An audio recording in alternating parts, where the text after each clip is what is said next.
Today I'm sharing my recovery journey from binge eating and crucially some of the things that I learnt along the way. If you're tired of the battle with food also, I hope that this gives you some inspiration and some hope that recovery is possible. If this helps you feel less alone, feel free to give this video a like and subscribe to my channel. I'm Dr. Lara Zibarras. I'm a psychologist and a binge eating recovery coach. And as I said earlier, I'm also a recovered binge eater myself. I've now helped over 200 women find food freedom and heal their relationship with food. But before any of that, I was a 20-something who felt totally out of control around food. I was basically really disciplined in other areas of my life, but food felt like the one area I just couldn't get it together. Honestly, I used to think it was because I was weak or because I didn't have enough willpower or that I was broken, but I was none of those things. I was just stuck in this really horrible cycle. So it didn't start off as binge eating for me. It actually started because I was trying to be healthy. Basically, I really wanted to lose a few kilos, although technically I didn't really need to. So I decided to do one of those magazine diets that were all the rage before social media. And I literally did every single diet out there. I followed all the magazine diets, but I also did Atkins, I did the cabbage soup diet, all sorts of really restrictive diets where I was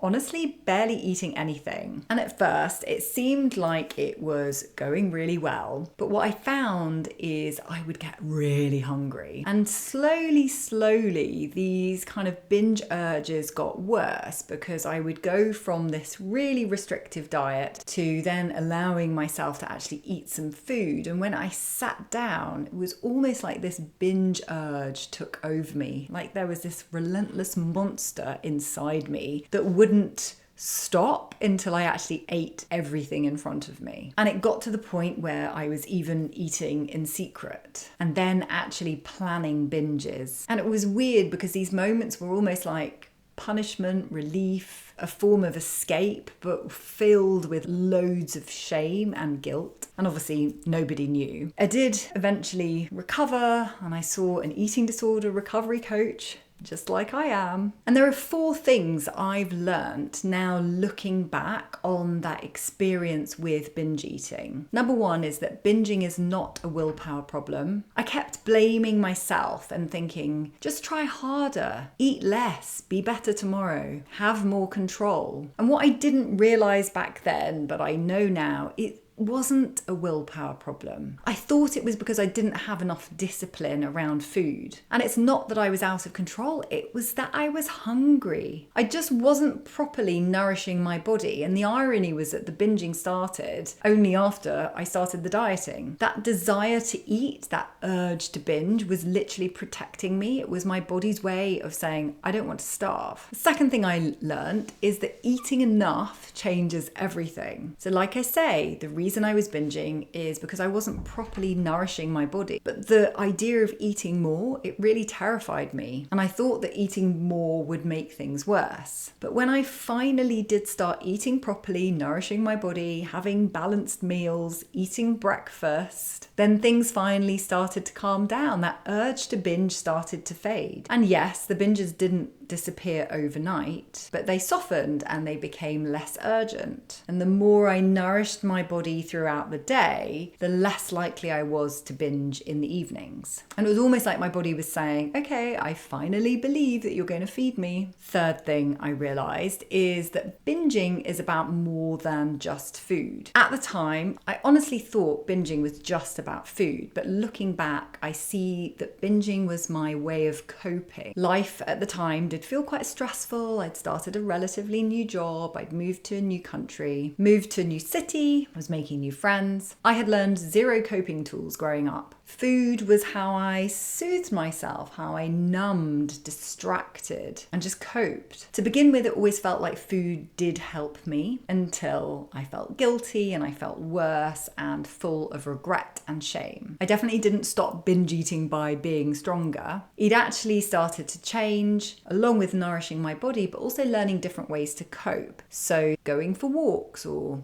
I got into yoga, journaling at the time, getting enough food earlier in the day, doing other things to cope with life's ups and downs. So it's really worth asking yourself, what is the emotion that you are trying to numb or soothe by eating? And the fourth thing I learned is that food isn't good or bad. For years, I had put food into these two categories. It was either good or bad, and that meant when I ate bad food, it came with a lot of judgment. So I was constantly saying things like, that's healthy, that's bad, I've ruined it, I'm having a good day, I'm having a bad day, I'm being bad, I'm being naughty. I was judging myself by what I was eating, and that's because we place these moral words on food. By saying it's good or bad, we are literally moralizing food, and then we can judge ourselves and say we are being good or bad. And so food becomes a reflection of your worth. And the problem is when you eat all of that bad food, because it's bad and by definition you are bad, that then comes with loads of shame and guilt. And then shame and guilt can be an even bigger trigger to go and binge eat. When I stopped moralizing food, I stopped feeling so naughty when I was eating bad food. And actually what I learned is that neutralizing the labels is the best thing you can do. So